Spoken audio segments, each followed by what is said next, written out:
সংসারে আমাদের জীবনে যখন কোনো সুখ বা দুঃখ আসে, তার জন্য আমরা কাউকে না কাউকে অবশ্যই দায়ী করে থাকি, তাই না?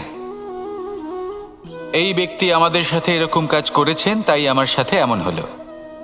ওই ব্যক্তি যদি এমনটা না করতেন, তাহলে আজ আমি ওই স্থানে পৌঁছতে পারতাম।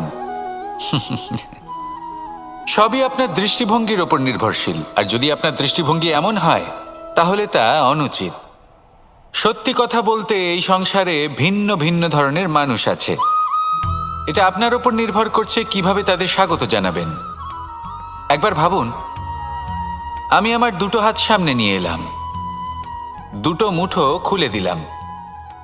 দুই প্রকারের মানুষ আসবেন, কিছু না কিছু দিয়ে যাবেন।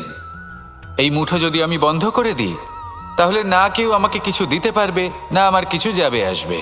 নিশ্চয়ই বুঝতে পারছেন এই দুই ধরনের ব্যক্তি কারা এবং তারা কি দিয়ে যান।